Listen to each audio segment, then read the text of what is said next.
Bom, começando agora a segunda parte da aula, eu queria fazer aqui uma ilustração.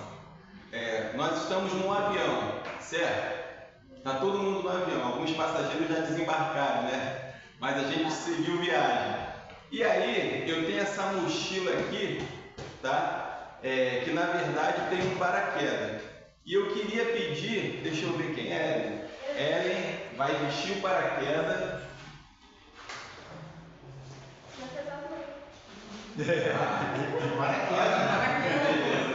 Pode sentar. Não puxa a cordinha. Como eu vou sentar aqui? Como é que ela vai sentar? Ellen, não puxa a cordinha. Não puxa a cordinha. É isso aí. Então Ellen vai assistir a aula com paraquedas. Qualquer coisa, paraquedas. Vamos lá. Vocês vão entender. Página 3 da apostila. Eu não posso tirar isso aqui não? Não, se der não vai cair. Se o jogo cair, você tá salvo. você tá salvo. Entre parênteses. Nossa, tá aí. Entre parênteses.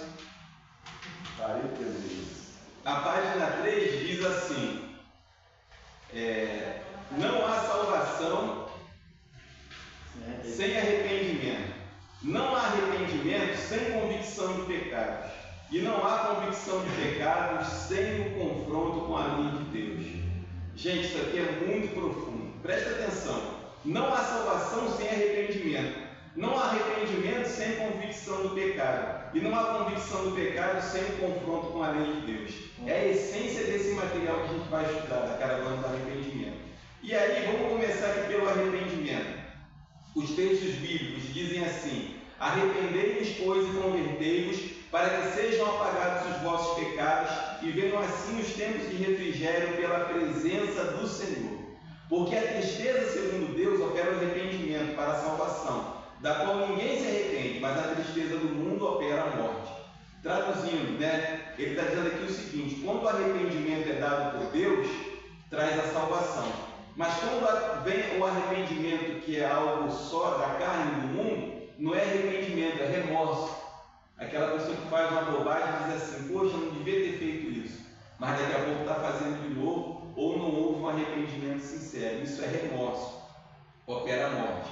E aí, Atos 17, 29 e 30: mas Deus, não tendo em conta os tempos da ignorância, anuncia agora a todos os homens e em todo lugar que se arrependam. E Atos 11, 18: e ouvindo essas coisas, apaziguaram-se e glorificaram a Deus, dizendo: na verdade, até os gentios Deus deu o arrependimento para a vida. Jesus, em Lucas 24, 47, diz que o arrependimento fosse pregado a todas as nações. Agora, o que é arrependimento? O que gera o arrependimento? O arrependimento, ele é gerado pelo confronto com a lei de Deus. Porque qual é o grande problema na pregação do Evangelho? As pessoas não estão cientes da malignidade dos seus pecados. Elas não estão cientes de que os seus pecados vão levá-las para o inferno. Elas não estão cientes de que Deus, ele é amor, mas é justiça também, que ele exige uma punição do pecado. Então tem gente que, quando você vai pregar o Evangelho, ela diz assim: mas eu não faço mal para ninguém, eu sou uma pessoa boa. E aí, nesse material, a gente vai entender, confrontados pela lei de Deus, que nós não somos pessoas boas. Eu posso até não fazer mal para ninguém, mas eu estou fazendo mal para mim mesmo. E esse material vai nos levar a entender que todos somos pecadores. E que aquilo que às vezes as pessoas acham que não é tão pecado assim, aos olhos de Deus, é pecado. Esse é o grande problema. As pessoas dizem: eu já tenho Jesus no meu coração, como se não precisassem de arrependimento, como se não precisassem do Evangelho, mas elas precisam do Evangelho. E aí, olha o que Rei Comfort diz, nome de amaciante, né? Estamos omitindo palavras que podem ofender, tais como arrependimento e inferno, para fazer com que a mensagem seja mais aceitável. Ou será que nós mesmos estamos nos tornando aceitáveis para o mundo que odeia a Deus? Jesus falou que nós seremos odiados por causa do seu nome, mas às vezes a gente não quer ser odiado. em dizer a verdade, por dizer a verdade. E a gente tenta adaptar a mensagem do Evangelho. E aí, como é que a pessoa vai entender que ela precisa de Jesus? E aí eu vou citar uma ilustração. Se você vai no médico e o médico diz assim: olha, você está gravemente doente e você vai morrer dentro de 2 meses. E o tratamento custa 100 mil. O que você faria, Lucas? Olha, nessa hora, se tivesse dinheiro, meio que igual tem prisão perpétua, que dá o último pedido por nada, fazer tipo isso. Só que na vez eu ensinando isso. Você pediria o seu pai para vender a casa, o apartamento, para pagar o seu tratamento? Eu acho que sim. Sim. Carro, tudo. O que nós daríamos pela nossa vida? Todos os nossos bens para continuar vivos? Sim. O que adianta os bens se a gente estiver morto? Não é? Então, o que leva uma pessoa a aceitar o tratamento? Quando o médico diz, você vai morrer. É ela entender que realmente está doente, que ela precisa da cura. Agora, se o médico diz assim, você vai morrer daqui a 2 meses, aí o paciente levanta, doutor, tu não sabe de nada, dá licença, eu vou embora porque vou procurar outro médico, você não sabe o que está falando. Então, por que as pessoas não querem um remédio chamado Jesus? Porque elas não entendem que estão doentes. Elas só vão entender que estão doentes se elas forem confrontadas com a lei de Deus. É isso que a gente vai aprender a fazer aqui.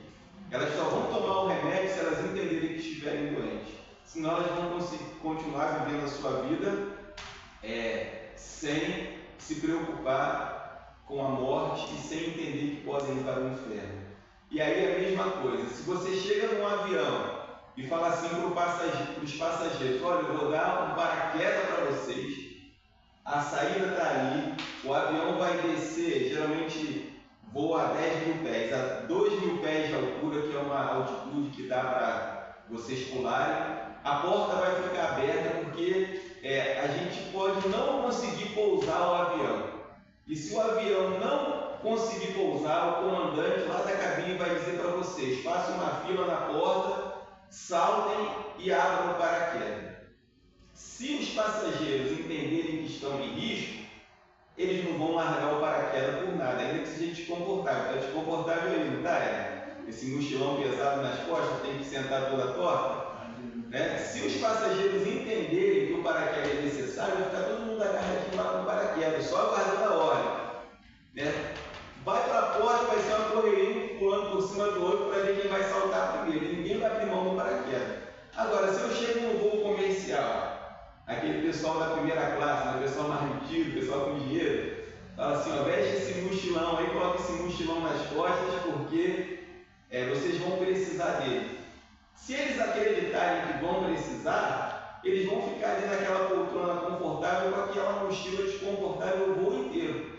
Mas se eles não acreditarem, eles vão olhar para a pessoa e vai dizer assim: você vai atrapalhar a minha viagem, estou aqui curtindo o meu sonzinho, daqui a pouco vai vir um champanhe aí, uma comida aqui da primeira classe, eu vou tirar o mochilo, estou cansado, vou reclinar aqui a minha poltrona. Eles não vão nem querer saber de paraquedas, porque eles acham que estão seguros, Mas, se eles entenderem que tem possibilidade do avião cair, vai estar todo mundo abraçado com o paraquedas, sem desgrudar dele por um segundo. Vão dar um jeito de entrar naquele banheiro apertado do avião com paraquedas com tudo, Então, assim é o Evangelho.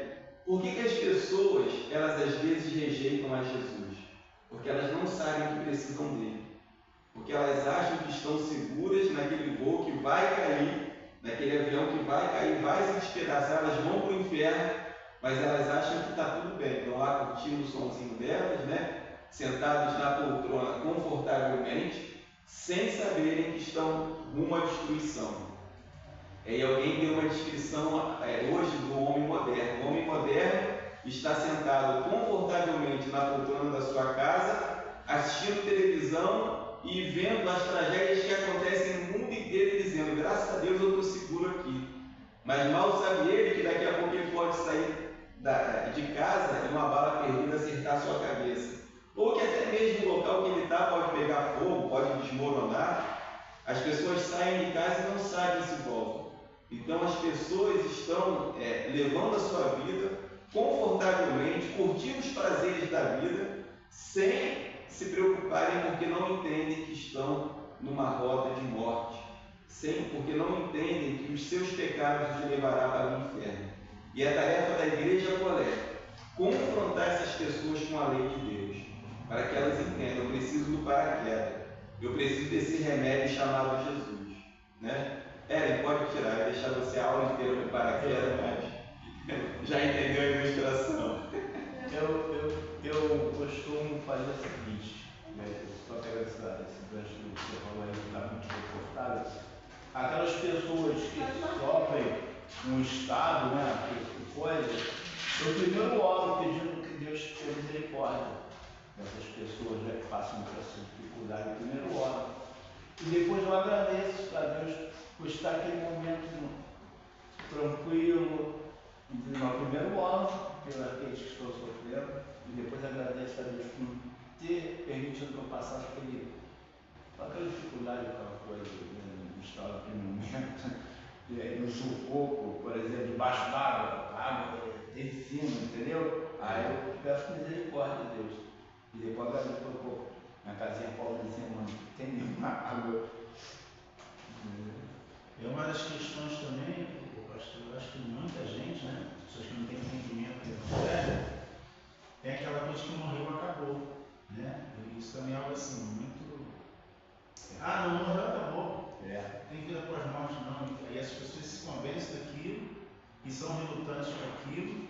E é interessante quando você vai evangelizar, existem pessoas que são acessíveis, né? Como o percentual 80% aceita, e tem aquelas pessoas da aversão mesmo. Tinha uma conhecida, até da minha esposa, minha família, ela morreu sem Cristo e ela falava mesmo. Ela falou: não, a gente fosse falar, a gente fosse evangelizar, ela falava: não, religião, eu gosto muito de você, então na religião, cada um tem a sua.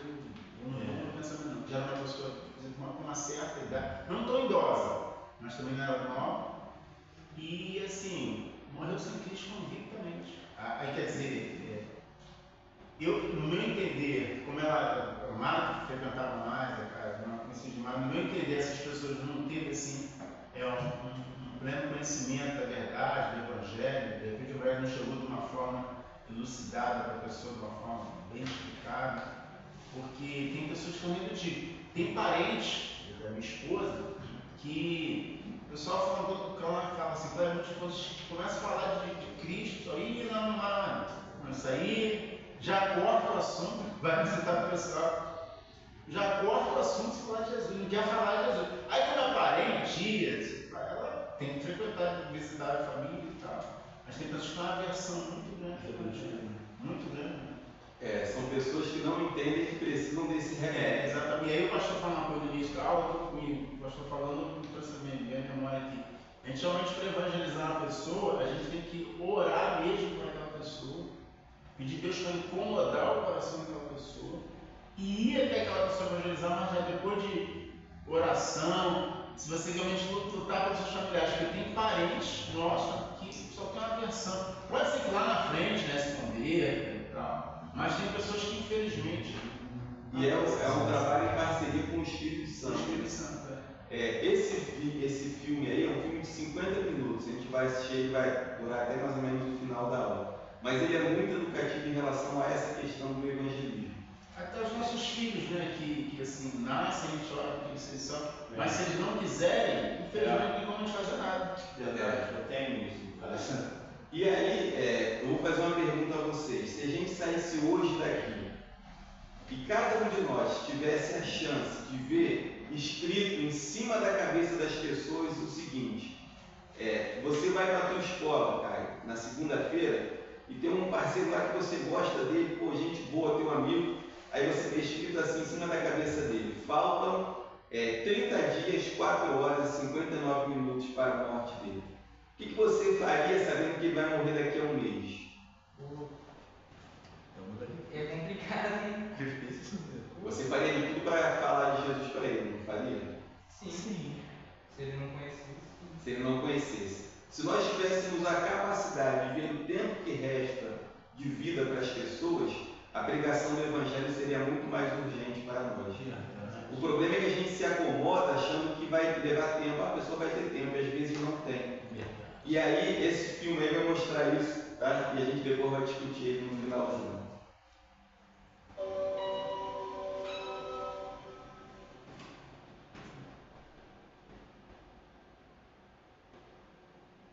Esse filme é dedicado às famílias cristianas e devotas, que amam muito, na esperança que esta mensagem divulgue a verdade sobre a vida eterna.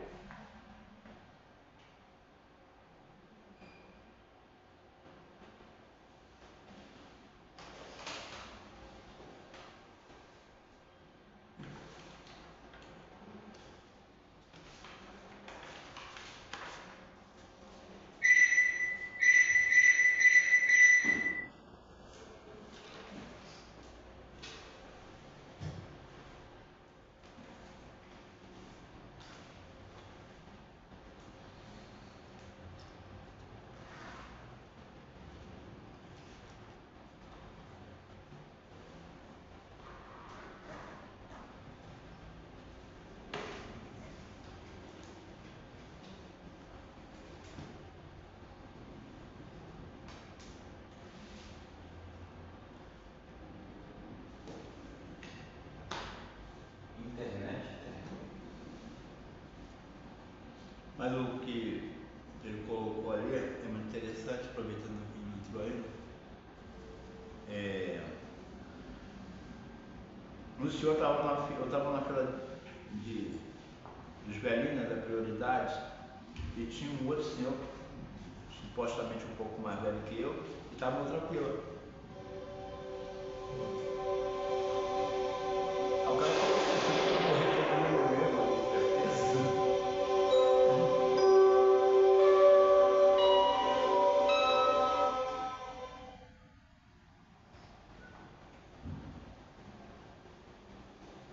Esse filme é dedicado às famílias cristianas e devotas, que amam muito, na esperança que esta mensagem divulgue a verdade sobre a vida eterna.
Mas eu estou usando tudo que é recurso, né? É rápido. Poxa vida, acho que a internet. Abre um pouco a janela da Alberna, você viu isso não? Não. Não, é Tá sem cabeada. sinal. Essa internet aqui é cabeada. Ah, tá.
Igrejas agora lutam umas contra as outras para ver quem constrói o maior império em vez de batalhar contra as forças do mal que eles alegam existir.